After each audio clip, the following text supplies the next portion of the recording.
All right, guys, we're working on flying side kick today. Now, there's a bit of a progression that I like to use whenever we teach flying side kick that really helps students to get it correct. So this video will probably be a couple minutes long, but it should be worth it, okay? So first things first, if you can see the red mat down on the floor, the first thing I try to do is to give students a place to start their jump and a place to try to finish it so they are progressing with the movement, right? So the idea with the flying side kick is that you are moving with some speed and then you do jump and fly, theoretically, through the air. So the first step would be for a student to jump over the red mat, or you could set up any type of obstacle at home you'd like them to jump over. Now the challenge here is whatever leg they jump off of is the same leg that should hit the ground first when they land on the other side. So I'm not going like this, like you would jump across anything like in a normal way, and I'm not jumping and landing on 2 feet.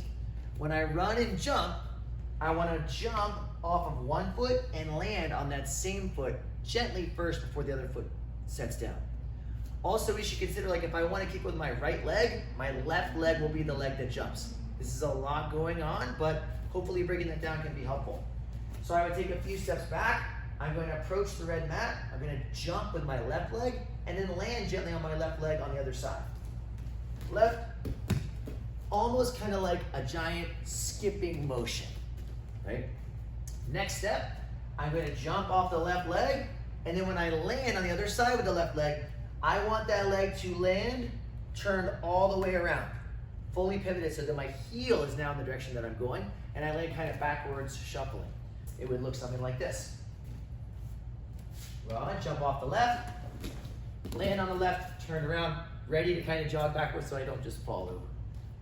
Of course, each of these steps, I would recommend a student practice 5, 6, 10 times before moving on to the next step.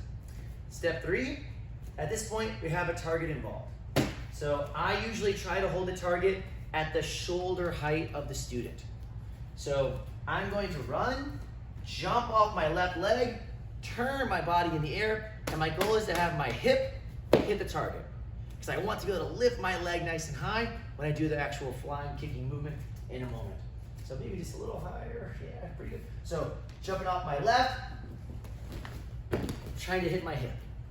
If I can get a little clap out of it, that's great.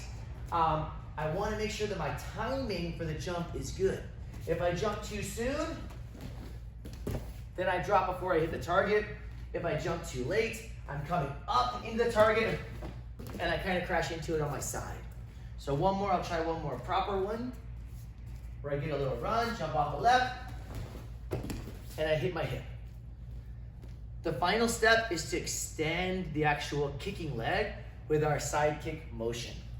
So you'll notice if the red line has been the line the whole time, at this point the holder will need to scoop back a little bit. Gonna run, jump off the left, extend through with the heel. The more I run, the more speed I get, the farther I can fly with the motion. So one more.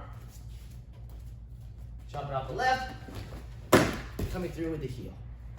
Awesome. That's the basics of flying side kick. Should be a fun one to work on.